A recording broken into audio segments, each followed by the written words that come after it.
So hello guys, welcome back to Livin Jeevan. അപ്പോൾ നമ്മുടെ പുതിയ വീഡിയോയിലേക്ക് നിങ്ങൾക്ക് ഏവർക്കും സ്വാഗതം. നമ്മൾ ഇന്ന് നമ്മുടെ ലൈഫിൽ ആദ്യമായിട്ട് ഒറ്റയ്ക്ക് നമ്മൾ പ്ലെയിനിൽ യാത്ര ചെയ്യാനായിട്ട് പോവുകയാണ്. ഇപ്പോൾ സമയം എന്താ ഏകദേശം 3 മണിയോളം ആയിട്ടുണ്ട്. നമ്മളിപ്പോൾ നേരത്തെ വന്നതിൻ്റെ കാരണം എന്താണെന്ന് വെച്ചാൽ നമ്മുടെ ഫാമിലി, അതായത് നമ്മുടെ ചേട്ടനും അച്ഛനും അമ്മ ഇവരെല്ലാം ഇവിടെ നമ്മുടെ വേറൊരു ഫ്ലൈറ്റിലാണ് പോകുന്നത്. നമ്മൾ ഇന്ന് എവിടെ പോകണമെന്ന് വെച്ചാൽ ഗുജറാത്ത് വരെയാണ്. അവിടെ എന്തിനാണ് പോകുന്നതെന്നും കാര്യങ്ങളും നമ്മൾ വീഡിയോയുടെ ഒരു എൻ്റെ ആകുമ്പോഴത്തേക്ക് നമ്മൾ പറഞ്ഞേക്കാം. പക്ഷേ ഇപ്പോൾ നമ്മളുള്ളത് നമ്മുടെ നെടുമ്പാശ്ശേരി വിമാനത്താവളത്തിലാണ്. നമ്മൾ ഇവിടെ നിന്നാണ് നമ്മുടെ ആദ്യത്തെ ഫ്ലൈറ്റ്. നമ്മൾ ഇവിടെ നിന്ന് ആദ്യമേ ഫ്ലൈറ്റ് കയറി മുംബൈ പോകുന്നു. അടുത്ത ഒരു 3 മണിക്കൂർ ലേ ഓവറിന് ശേഷം മാത്രമേ നമുക്ക് അടുത്ത ഫ്ലൈറ്റ് അഹമ്മദാബാദ്, അതായത് ഗുജറാത്തിലെ. സമയം എന്ത് ഏകദേശം ഇപ്പോൾ ഒരു 3 മണിയോളം ആയിട്ടുണ്ട്. നമ്മളിപ്പോൾ നേരത്തെ വന്നതിൻ്റെ സംഭവം എന്താണെന്ന് വെച്ചാൽ നമ്മുടെ വീട്ടുകാർ, അതായത് നമ്മുടെ അച്ഛനും അമ്മ ചേട്ടനും ഇവർ 3 പേരോടെ ഒരു ഫ്ലൈറ്റിൽ ഒരുമിച്ചാവണം. കാരണം ഞാൻ ആദ്യമേ ടിക്കറ്റ് ബുക്ക് ചെയ്തില്ലായിരുന്നു. കാരണം കേരള യൂണിവേഴ്സിറ്റി ആയതുകൊണ്ട് തന്നെ പരീക്ഷയൊക്കെ എപ്പോഴാണ് കൊണ്ട് വെക്കുന്നതെന്നൊരു പ്രതീക്ഷയിലായിരുന്നു. അതിനൊരു കൺഫർമേഷൻ കിട്ടിയതിന് ശേഷം മാത്രമാണ് നമ്മൾ ടിക്കറ്റ് ബുക്ക് ചെയ്ത് അവസാന ട്രിപ്പിന് പോകാൻ നമ്മൾ തീരുമാനിച്ചത്. അതുകൊണ്ട് നമ്മൾ പോകുന്നത് ഇപ്പോൾ ഒറ്റയ്ക്കാട്ടോ. അതുകൊണ്ട് ഒരു പിടുത്തമില്ല എങ്ങനെയാണ് ഇവിടുത്തെ കാര്യങ്ങളെന്നൊന്നും.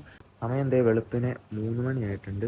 ഇവിടെ നമ്മൾ എയർപോർട്ടിൻ്റെ ഒരു സൈഡിലാണ് മാറിയിരിക്കുന്നത്. ഇവിടെ ഒന്നും ഒറ്റ മനുഷ്യരില്ല ഗൈസ്. ഇതാണ് ഞാൻ ആഗ്രഹിച്ച എൻ്റെ എയർപോർട്ട്. നമ്മുടെ ഫ്ലൈറ്റ് എന്ന് പറയുന്നത് ഏകദേശം 8 മണിക്ക് നമ്മൾ ചെക്ക് ഇൻ ചെയ്താൽ മതി. അതുകൊണ്ട് തന്നെ നമ്മൾ 3 മണി തൊട്ട് ഒരു 8 മണി, അതായത് ഏകദേശം 6 മണിക്കൂറോളം കട്ട പോസ്റ്റാണ്. എന്തായാലും നമുക്ക് ഇവിടെ ഇരുന്ന് ഇവിടുത്തെ കാര്യങ്ങളൊക്കെ ഒന്ന് ജസ്റ്റ് ഒന്ന് എക്സ്പ്ലോർ ചെയ്യാം. ഈ വീഡിയോ എന്ന് പറയുന്നത് നമ്മുടെ ഫുൾ ട്രിപ്പ്, അതായത് നമ്മൾ ഇവിടുത്തെ പ്രൊസീജിയേഴ്സും കാര്യങ്ങളും കഴിഞ്ഞ് മുംബൈ ചെല്ലുന്നു. അവിടെ നിന്ന് നമ്മൾ അടുത്ത ഫ്ലൈറ്റ് കയറി നമ്മൾ അഹമ്മദാബാദിൽ പോകും. ഇങ്ങനെ ഒരു ലോങ് വീഡിയോ ആണ് നമ്മുടെ ഫുൾ പ്ലാനിങ് എന്ന് പറയുന്നത്. 2 ദിവസമായിട്ട് ഉറങ്ങാത്തതിൻ്റെ ഉറക്കക്ഷീണമൊക്കെ നിങ്ങൾക്ക് എൻ്റെ മുഖത്തും കാര്യങ്ങൾ കാണാൻ മനസ്സിലാവുമായിരിക്കും. പക്ഷേ എന്നാലും നമ്മുടെ ഈ ജോണി നമ്മൾ നല്ല രീതി വൈബാക്കും കേട്ടോ. ഈ എയർപോർട്ട് ജസ്റ്റ് ഒന്ന് നോക്കിയിട്ടൊക്കെ വരാം അല്ലേ. ഇന്നതിൻ്റെ സൈഡിൽ തന്നെ അതെ കോസ്റ്റ കോഫി, ബർഗർ കിങ്, ഇങ്ങനെയാണ് പല കടകളാട്ടോ നമ്മളിവിടെ കാണുന്നത്. 3 മണിയായിട്ടേ ഉള്ളൂ. അതുകൊണ്ട് തന്നെ കടകളൊന്നും ഇവിടെ തുറന്നിട്ടും കാര്യങ്ങളൊന്നും ഇല്ല. പിന്നെ എനിക്ക് തോന്നുന്നു ഇവിടെ നിന്ന് ആരും പോകുന്നില്ല. ഇവിടെ ഒന്നും ഒരു അനക്കവും ഇല്ല, ഒന്നുമില്ല. ചുമ്മാ കുറേ സെക്യൂരിറ്റിക്കാർ അങ്ങോട്ടും ഇങ്ങോട്ടും നിൽക്കുന്നു, അല്ല വേറെ ഒന്നുമില്ല. ഇവിടെ ഇപ്പോൾ നമ്മളൊരു അനാഥപ്രേതത്തെ പോലെ കണ്ടോ, നമ്മുടെ ഒരു ബാഗ് നമ്മൾ മാത്രം. പുറയിലെന്തുവാ അടിച്ചു പോയൊരു ടി വി. ആ സൈഡൊക്കെ നോക്കിയത് അവിടെ ഒരു കഫയാണ്, പക്ഷെ തുറന്നിട്ടൊന്നുമില്ല. ഇവിടെ കണ്ട ആൾക്കാരെ പറഞ്ഞു വിടാനായിട്ടൊക്കെ ആൾ വന്ന് നിൽപ്പുണ്ട്. ഇവിടെ അങ്ങനെ ഓരോരോ ഇങ്ങനെ ഗേറ്റ് വൈസ് ഇങ്ങനെ നിർത്തിയേക്കട്ടെ. ഇവിടെ നിന്ന് മാത്രമാണ് എൻട്രി ഉള്ളത്. എനിക്ക് തോന്നുന്നത് ഏകദേശം 4-5ഓളം ഗേറ്റുകൾ അങ്ങനെ കയറാനായിട്ട് മാത്രമുണ്ട്. വിളിക്കാനായിട്ട് വന്നവരും കൊണ്ടുവിടാൻ വന്നവരും ഇവരെല്ലാവരും ഇങ്ങനെ നിറഞ്ഞിരിക്കുകയാട്ടോ. പിന്നെ നിങ്ങൾക്ക് എല്ലാവർക്കും അറിയാവുന്ന നമ്മുടെ കൊച്ചി എയർപോർട്ട് എന്ന് പറയുന്നത് ഫുള്ളി സോളാർ കൊണ്ട് പ്രവർത്തിക്കുന്ന ലോകത്തിലെ ആദ്യത്തെ എയർപോർട്ടാട്ടോ. So as a Malayali I am feeling proud because ഇത് നമ്മൾ ഇങ്ങനെ ഹൈപ്പിന് വേണ്ടി കാര്യങ്ങളൊന്നും പറയുന്നില്ല. ഇത് നമ്മുടെ UN എൻവയോൺമെന്റ് പ്രോഗ്രാമായിട്ട് അംഗീകരിച്ച ലോകത്തിലെ ആദ്യത്തെ എയർപോർട്ട്. അങ്ങനെ ഏതാണ്ട് കടന്നു നോക്കിക്കൊണ്ടിരിക്കുകയാണ്. അത് അങ്ങോട്ട് നോക്കുമ്പോൾ നമുക്ക് നമ്മുടെ എയർപോർട്ടിൻ്റെ പാർക്കിങ് കാര്യങ്ങൾ കാണാം. ഇനി ഇവിടേക്ക് വരുമ്പോൾ ചെറിയൊരു ഫൗണ്ടൻ സെറ്റപ്പിൽ ചെയ്തേക്കുന്ന ഒരു പോണ്ട് നമുക്കിവിടെ കാണാം. എൻട്രി റെസ്ട്രിക്റ്റഡ് എന്നൊക്കെ എഴുതി വെച്ചിട്ടുണ്ട്. ആൾക്കാരൊക്കെ പോകുന്നുണ്ടോ? ഗൈസ്, എൻ്റെ നിഴലുണ്ടോ? ഞാൻ നിൽക്കുന്നത് എൻ്റെ എയർപോർട്ടിൻ്റെ ഫ്രണ്ടിലായിട്ടാണ്. ഇവിടെ നമുക്ക് പലതരത്തിലുള്ള പ്ലെയിനിൻ്റെ സൗണ്ടും കാര്യങ്ങളും കേൾക്കാം. നിങ്ങൾക്ക് വോയിസ് ക്ലിയർ ആണോ എന്ന് എനിക്കറിയത്തില്ല. ആ ഒരു ഭാഗത്തുനിന്ന് കേൾക്കുന്നത്. പിന്നെ ഇതേ പല കാറും കാര്യങ്ങളും ആ ഒരു റൂട്ടിൽ നിന്ന് വരുന്നുണ്ട്. ഇതേ ഒരു പട്ടാളക്കാരൻ പോകുന്നു. ആയി ചേട്ടാ, ഇവിടുത്തെ കാർ പാർക്കിൽ നമുക്ക് നല്ല വണ്ടികളൊക്കെ കാണാൻ ചാൻസ് ഉണ്ട്. എന്നാൽ ജസ്റ്റ് നോക്കട്ടെ. ആ ഒരു സൈഡിൽ ഞാൻ ഒരു BMW കണ്ടിരുന്നു, അത് ഓർക്കണം. ടെർമിനൽ 1ൻ്റെ എൻട്രി ഇതേ ഇവിടെയാണ് കേട്ടോ വരുന്നത്. അവിടെ നിന്ന് ചെക്ക് ചെയ്ത് കാര്യങ്ങളും ഇടുന്നു. ഇവിടെ നിന്നാണ് നമുക്ക് ഡിജി യാത്രയ്ക്കുള്ള ആൾക്കാർ പോകുന്ന ഒരു ക്യൂ എന്ന് പറയുന്നത്. അവിടെ ക്യൂവും കാര്യങ്ങളും ഇല്ല, ജസ്റ്റ് വന്ന് QR സ്കാൻ ചെയ്യുക പോവാം. അപ്പോൾ നിങ്ങൾക്ക് ഈ ഡിജി യാത്ര എന്താണെന്ന് ഇവിടെ ഞാൻ പറഞ്ഞു തന്നേക്കാം. ഇത് നമ്മുടെ ഗവൺമെൻറ്റിൻ്റെ ഒരു ആപ്പാണ്.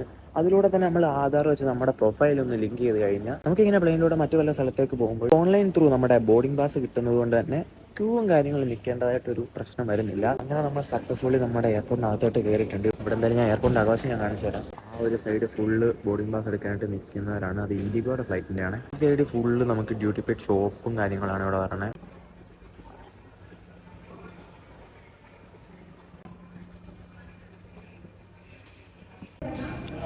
ഗൈസ്, നമ്മളങ്ങനെ പ്ലെയിനൊക്കെ കണ്ട് ഇവിടെ ഇങ്ങനെ ഇരിക്കുകയാണ്. ഞാൻ പ്ലെയിൻ കാണിച്ചത്. ഇത് അവിടെ നോക്കിയാൽ നിങ്ങൾക്ക് ഈ പ്ലെയിൻ കിടക്കാനൊക്കെ കാണാനായിട്ട് പറ്റും. നമ്മുടെ ഫ്ലൈറ്റ് ഇനിയും 9:55 ഞാൻ രാവിലെ വെളുപ്പിന് എത്ര മണിക്ക് കയറിയതാണ്? 2:30 ആയപ്പോൾ എയർപോർട്ട് വന്നു. 4 മണിക്ക് എയർപോർട്ടിനകത്ത് കയറി. പിന്നെ അവിടെ ഇരുന്ന് ചുമ്മാ അവിടെ ഇരിക്കായിരുന്നു ഗൈസ്. വേറൊരു പണിയും വന്നില്ല. ഇവിടെ സെക്യൂരിറ്റി ചെക്കിങ്ങിൻ്റെ അവിടെ ആണെങ്കിൽ പോലും നമ്മൾ ഡിജി യാത്ര വഴി ആയതുകൊണ്ട് തന്നെ അവിടെ നിന്ന് നമ്മൾ ക്യൂ നിൽക്കേണ്ട ആവശ്യം വന്നില്ല. അതുകൊണ്ട് ഇപ്പോൾ ഞാൻ ചുമ്മാ വന്നിരിക്കുക. എൻ്റെ കൂടെ പറയാൻ കാര്യമില്ല. എല്ലാവരും അവിടെയൊക്കെ വന്ന് സെക്യൂരിറ്റി ചെക്കിങ്ങും ബോർഡിംഗ് പാസ്സൊക്കെ എടുത്തുകൊണ്ട് അവിടെ നിൽക്കുന്നേ ഉള്ളൂ. ഇതായിട്ട് നമ്മുടെ ഡിജി യാത്രയുടെ ഗുണം. ഒട്ടും തന്നെ നമുക്ക് ക്യൂ നിൽക്കേണ്ട ഒരു കാര്യമൊന്നും ഇവിടെ വരുന്നില്ല. അത് നോക്ക് ഗൈസ്, ആ എഴുതിയേക്കുന്ന 2ാമത്തെ ഫ്ലൈറ്റ്. നെക്സ്റ്റ് ഫ്ലൈറ്റ് എന്ന് തന്നെയല്ലേ 27:58 മുംബൈ. അവിടുന്ന് മുംബൈ എത്തുക. അവിടെ നമ്മൾ 3 മണിക്കൂർ അവിടെ ലേ ഓവർ നോക്കില്ല. അതിന് ശേഷം മാത്രം നമ്മൾ അടുത്ത പ്ലെയിൻ കയറിയിട്ട് അഹമ്മദാബാദിലേക്ക് പോകുള്ളൂ. ഇവിടെ ആൾക്കാരൊക്കെ അടുത്തുള്ളതുകൊണ്ട് തന്നെ അലച്ചു പോയി സംസാരിക്കാൻ പറ്റുന്നില്ല. അതാണ് ഫസ്റ്റ് പ്രശ്നം. അടുത്തിറങ്ങുന്നിടത്തെങ്കിലും പറ്റിയാൽ മതി. അങ്ങനെ ബോർഡിങ് കഴിഞ്ഞ് നമ്മൾ ഫ്ലൈറ്റിലേക്ക് കയറാനായിട്ട് നടക്കുകയാണ്. നമ്മളിനി പ്ലെയിനിൽ കയറണം. ഈ ഒരു സൈഡ് ഫുള്ള് പ്ലെയിൻ ആട്ടാ. നടന്നാണ് നമ്മൾ പ്ലെയിനിനുള്ളിലേക്ക് പോവാണ്. പോയി കയറാൻ പ്രതീക്ഷയോടെ ഞാൻ നടക്കും.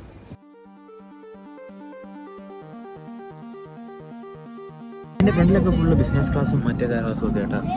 നമ്മളെന്തായാലും ഇവിടെ ഒരു സ്ഥലത്ത് കയറി ഇരിക്കുകയാണ്. കാണാൻ പറ്റുന്നില്ലല്ലേ.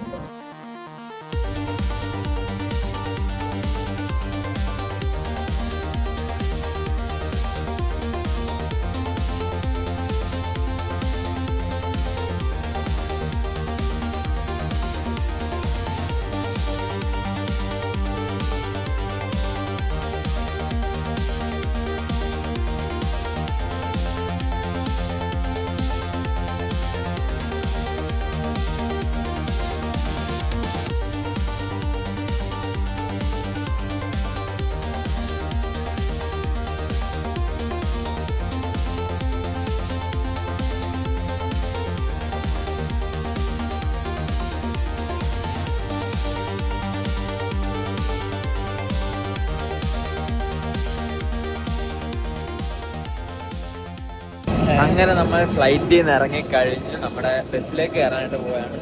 അത് കഴിഞ്ഞിട്ടുള്ള ഗൈസ്, നമ്മളങ്ങനെ മുംബൈയിലുള്ള Chhatrapati Shivaji airport, international airport നമ്മളിപ്പോൾ ഒന്ന് ലാൻഡ് ആയിട്ടുണ്ട്. ഇവിടുന്ന് നമ്മൾ എന്നെ കണ്ടില്ലേ, ഇവിടുന്ന് നമ്മൾ എനിക്കൊരു കൂട്ടുകാരനെ ഇവിടെ കിട്ടിയിട്ടാണ്. അത് ഞാൻ പറയാം. രണ്ടാമത്തെ ഫ്ലൈറ്റ് എന്ന് പറയുന്നത് ഇവിടുന്ന് നമ്മൾ നേരെ അഹമ്മദാബാദിലേക്ക്, അതായത് മുംബൈയിൽ നിന്ന് നമ്മൾ അഹമ്മദാബാദിലേക്ക് പോവാണ്. ഇവിടെ എനിക്കിത് ചെറിയൊരു കൂട്ടുകാരനെ ഇവിടെ കിട്ടിയിട്ടുണ്ട്. നമ്മുടെ സ്വന്തം നാട്ടുകാരനാണ്. ഇതാണ് ആളുടെ പേര് സാരംഗ് എന്നാണ്. നമ്മൾക്ക് പോകുന്ന വഴിക്ക് പരിചയപ്പെട്ടതാണ്.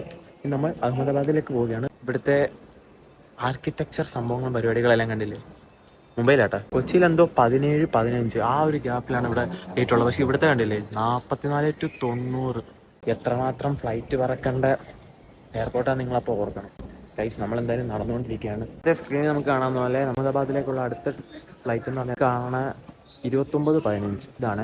നമുക്ക് 3:20 ആകുമ്പോഴാണ് ഇവിടുന്ന് ഫ്ലൈറ്റ് ഇവിടെ പോകുന്നത്. അപ്പോൾ ഏകദേശം ഒരു 2:30 ആകുമ്പോഴത്തേക്ക് നമ്മൾ ബോർഡിങ്ങും കാര്യങ്ങളെല്ലാം ചെയ്യേണ്ടി വരുമായിരിക്കും. ഇവിടുത്തെ ചെക്കിങ്ങും കാര്യങ്ങളെല്ലാം കഴിഞ്ഞാട്ടോ. ചെക്കിങ് കാര്യങ്ങളെല്ലാം കഴിഞ്ഞിട്ടാണ് നമ്മളിപ്പോൾ നേരെ ഇവിടോട്ട് കടന്നു വന്നത്. അവിടെ വന്നിട്ട് തന്നെ ഇവിടെ കൊച്ചിയിലെ പോലെയായിരുന്നു. ഇവിടെ വന്നപ്പോൾ ആൾ നല്ല രീതിയിൽ നമ്മൾ സംസാരിച്ചു. എവിടെ പോകണം, എന്തിനാ പോകുന്നതെന്നൊക്കെ നമ്മളൊക്കെ ചോദിച്ച്.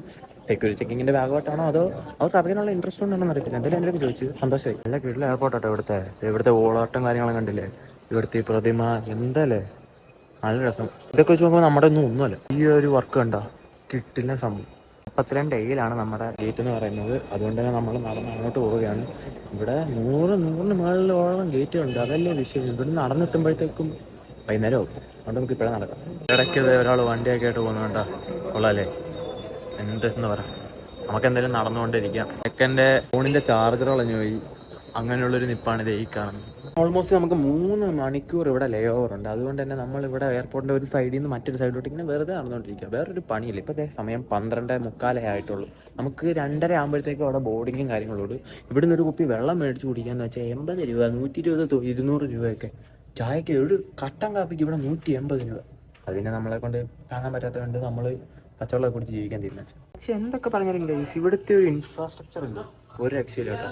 ഇവിടെ പാർക്കിങ്ങിൻ്റെ സൈഡാണെങ്കിലും ഇവിടെ ഇതെന്താ മെട്രോ ആണെങ്കിൽ റോഡാണോ എന്ന് എനിക്കറിയത്തില്ല. പക്ഷേ ഇവിടെ ഇല്ലാത്ത കടകളൊന്നുമില്ല. ഇവിടെ ഗേറ്റ് നമ്പർ ഇപ്പോൾ ഇവിടെ 41. നമുക്ക് അതിൻ്റെ അപ്പുറത്ത് 42 എയിലാണ് ഗേറ്റും കാര്യങ്ങളും. എന്തെങ്കിലും നമുക്ക് ഇനി അങ്ങോട്ട് നടക്കാം, ഫോൺ കുത്തിയിടണം, അങ്ങനെ നല്ല പല പല പരിപാടികളുണ്ട്. അയ്യോ, ഫാൻ്റെ ഒക്കെ ഇരിക്കുന്നു, മേടിച്ച് കുടിക്കാൻ തോന്നുന്നു. പക്ഷേ അപ്പം ശരി, നടക്കട്ടെ. ഇവിടുത്തെ വോളിലൊക്കെ ഇവന്മാർ ചെയ്ത് വെച്ചേക്കുന്ന സാധനങ്ങളില്ല, ഒരു രക്ഷയില്ല കേട്ടോ. ഈ ഒരു സൈഡിൽ കണ്ടില്ലേ, ഞാൻ വേറെ ഇവിടെ ഇതുപോലത്തെ സംഭവങ്ങളും കണ്ടില്ല. ദിസ് പ്ലേസ് ഈസ് ആക്ച്വലി ചെറിയ ലുലു മാൾ എന്ന് പറയാൻ പറ്റത്തില്ലല്ലേ, വലിയ ലുലു മാൾ. നമ്മുടെ നാട്ടിലേത് പറയുകയാണെങ്കിൽ ഡെയിലി ഒബ്ജക്ട്സിൻ്റെ ഒരു സ്റ്റോർ കണ്ടിട്ടുണ്ട് കേട്ടോ. നമ്മൾ ഈ ഓൺലൈനിൽ കാണുന്ന എല്ലാ സാധനവും അവിടെ ഇരിപ്പുണ്ട്. വൈ ഗൈസ്, നടന്ന് ഉപ്പാഴളി. എത്ര നടന്നാലും ഇവിടെ തീരത്തില്ല. അതിൻ്റെ പ്രശ്നം ഞാൻ പുറകോട്ട് കാണിക്കുമ്പോൾ നിങ്ങൾ കണ്ട മൊത്തം എന്ന് വെച്ചാൽ മൊത്തം സ്റ്റോഴ്സും കാര്യങ്ങൾ. നമ്മുടെ ഒരു 3 ലുലു മോളാണ് ഇവിടെ അകത്ത്. നമ്മൾ ആ ഒരു രീതിയിലാണ് ഇവിടുത്തെ ഫുൾ സെറ്റിങ്സ്. അതും ലോകോത്തര ബ്രാൻഡ്സ് മാത്രം. നമുക്കാണെങ്കിൽ കൈയിടാൻ പറ്റുമോ ഒന്നുമില്ല. ഭയങ്കര വിലയും, നമുക്ക് ഒരു രക്ഷയില്ല. ആ പാടെ പ്ലെയിനിൽ നിന്നിട്ട് മീല് കഴിച്ചിട്ട് നമ്മളൊരു ഇരിപ്പ വെള്ളം പോലും കിട്ടിയിട്ടില്ല. നമ്മുടെ കൂടെ എടുത്തിട്ടുണ്ടായിരുന്നു, അവൻ്റെ കറങ്ങി അടിച്ച് വന്ന് ഞാൻ തരും പിന്നെ നടത്തം തുടങ്ങട്ടെ. ഇത് ശരിക്കും എയർപോർട്ട് തന്നെയാണ്. എനിക്ക് നല്ലൊരു റോഡ്. ഇവിടെ ഒരു ഗ്രാൻഡ് വിറ്റാർ കിടക്കുന്നത്, അതുപോലെ തന്നെ ഇവിടെ ഒരു ഡിഫൻഡർ കിടക്കുന്നത്. എന്താ ഇത്? ഏലോ മുംബൈ എന്ന് പറഞ്ഞൊരു സംഭവം കണ്ട. ഇപ്പോഴത്തെ ഇവര് ആർട്ടിഫിഷ്യലായിട്ടുള്ള ഫൗണ്ടൻ പോലൊക്കെ സെറ്റ് ചെയ്തിട്ടുണ്ട്. ഇവിടെ നല്ല രസമുണ്ട് കേട്ടോ. എന്താടാ ഇത്? ഹാർലി ഡേവിഡ്സണോ? നമ്മുടെ അവിടെയൊക്കെ ഒരു യമഹ എങ്കിലും വന്നാലേ. ഇത് കണ്ടില്ലേ വിളിച്ച് പറയട്ടെ. മുഷിഞ്ഞ് ഗൈസ്, നമ്മുടെ ഫ്ലൈറ്റ് എന്ന് പറഞ്ഞത് 3:20 ആകുന്നു. ഇപ്പോൾ അത് മാറ്റി 3:35. ഇപ്പോൾ പറയുന്നത് 3:45 എന്തോ ഒരു തകരാറില്ലേ. അതിൻ്റെ ഇടയ്ക്ക് വേറൊരു സംഭവം നടന്നു. ഗേറ്റ് നമ്പറില്ലേ, അതിന് 42A ആയിരുന്നു. ഇപ്പോൾ അവന്മാരത് മാറ്റിയിട്ട് 49B ആക്കി. ഇതിനൊക്കെ നമ്മുടെ കേരളത്തിൽ തന്നെ കേട്ടോ. അതാകുമ്പോൾ 17 ഉള്ളൂ, അതുകൊണ്ട് അങ്ങോട്ടും ഇങ്ങോട്ടും ഓടിപ്പോകാനുള്ള. ഇപ്പോൾ ഇതിപ്പോൾ 42 പറിച്ച് 49 വന്ന് ഇനി ഇത് മാറ്റി 90 ഇട്ടാൽ ഞാൻ പറക്കേണ്ട വരും ഇവിടുന്ന്. ഒരു കഷ്ടമെന്ന് പറഞ്ഞു. പൊന്നളി ആ കട്ട പോസിറ്റീവ് 3:05 ആയപ്പോഴാണ് നമ്മളെ ഇവിടെ ബോർഡിംഗ് പാസ് ചെയ്തിട്ട് നമ്മുടെ ഫ്ലൈറ്റിലോട്ട് വിട്ടിരുന്നത്. നിങ്ങൾ ഒന്ന് ഇൻട്രോവേർട്ട് ആണ്, എന്ത് വാർന്ന് പറ. ഇനിയിപ്പോ ഫ്ലൈറ്റ് ഏതായാലും കാലത്ത് അവിടെ എത്തുള്ളൂ. ഒന്നും ഒരു പ്രതീക്ഷയില്ല. ഒരു പ്രതീക്ഷയില്ല. വേണ്ട 3:05 ആയതുള്ളൂ. ഇവിടെ ഇനിയും ആയിരക്കണക്കിന് പിള്ളേർ നിൽക്കുന്നില്ല വണ്ടിയെ കയറാൻ വേണ്ടി. അതുകൊണ്ട് ഇവിടെ അതിലും വലിയ സംഭവം എന്താണെന്നറിയോ? ഇവിടെ പ്ലെയിൻ വന്നിട്ടില്ല. ജസ്റ്റ് ബോർഡിംഗ് പാസ് എത്തിയിട്ട് നമ്മളെ ഇവിടെ കേട്ടിട്ടേ ഉള്ളൂ. ഇല്ല, അതേ എവിടെ വിസ്താരം എവിടെ ഒരെണ്ണം കിടക്കുന്നത്. അത് ഇൻഡിഗോയാ. അങ്ങനെ വൈകിട്ട് നമുക്ക് കഴിക്കാൻ കിട്ടിയ ഫുഡാണ് നൂഡിൽസും ഈ ചിക്കൻ കറിയും. കൂടെ ഡെസേർട്ടായിട്ടൊരു പേസ്റ്റും കിട്ടിയിട്ടുണ്ട്. ഇതേ വടാപ്പാവ് കഴിക്കുന്ന നാടകണക്കിടക്കിലേക്കായിരിക്കും നല്ലത്. അങ്ങനെ നമ്മുടെ ഫ്ലൈറ്റ് എല്ലാം കഴിഞ്ഞ് വെളി ഇറങ്ങിയിരിക്കുകയാണ്. ഇറങ്ങിയപ്പോൾ തന്നെ അവർ ഈ ഒരു സാധനം നമ്മുടെ തന്നിട്ട് എന്തോ സാധനം നമുക്ക് പിടുത്തമില്ല. അറിയാം, സർദാർ വല്ലഭായ് പട്ടേൽ എയർപോർട്ടിലാണ് നമ്മളിപ്പോൾ വന്നേക്കണേ. നമുക്ക് നടക്കാം. നോക്കൂ ഗൈസ്, ഇതാണ്ട കിട്ടില്ലെന്ന് വെച്ചാൽ കിടിലൻ സ്ഥലമാണ്. നമ്മൾ നടന്നുകൊണ്ടിരിക്കുകയാണ്. കൊള്ളാം. നമ്മുടെ ഇവിടുത്തെ എയർപോർട്ടിലും ഉണ്ട് കേട്ടോ ഹാൻഡ് റൈസും കാര്യങ്ങളുണ്ട്. കണ്ടില്ലേ, നമ്മളിവിടെ ബെൽറ്റ് വണ്ണിലേക്ക് നമ്മുടെ ചെറുക്കൻ്റെ ലഗേജും കാര്യങ്ങളും എടുക്കണം. അപ്പോൾ നമ്മളങ്ങനെ നടന്നുകൊണ്ടിരിക്കുകയാണ്. ഇപ്പോൾ ചേട്ടന്മാർ വണ്ടി ഓടിച്ച് കളിക്കുന്നു. നമ്മുടെ കൂട്ടുകാരോടൊക്കെ ടാറ്റ പറഞ്ഞിട്ട് നമ്മൾ വെളിയിലോട്ട് ഇറങ്ങി നടക്കുകയാണ്. ഇപ്പോൾ ഞാൻ എവിടെയാണെന്നുള്ളത് ഞാൻ കാണിച്ചു തരാം. എയർപോർട്ടിൻ്റെ വെളിയിലാണ്. നമ്മൾ ഇവിടെ നിന്ന് നടന്നുകൊണ്ട് നമ്മളെ പിക്ക് ചെയ്യാൻ ഒരാൾ വരാമെന്ന് പറഞ്ഞിട്ടുണ്ട്. ആളുടെ ഇടയ്ക്കായിട്ട് പോവാണ്. പുള്ളി ലാൻഡ് മാർക്കായിട്ട് നമ്മുടെ അടുത്ത് പറഞ്ഞ സ്ഥലം എന്ന് വെച്ചാൽ ഇവിടെ എന്തോ ഒരു സ്റ്റാച്ചു ഉണ്ടെന്നാണ്. ചെറുതാണോ വലുതാണോന്നും അറിയത്തില്ല. എന്തായാലും ഞാൻ അവിടെ ചോദിച്ചതനുസരിച്ച് ദേ ആ ഒരു സൈഡിലേക്ക് പോകുമ്പോൾ എന്നാ പറഞ്ഞത്. വെളി ഇറങ്ങിയിട്ട് അങ്ങോട്ട് നടക്കണമെന്ന് പറഞ്ഞേ തപ്പാം.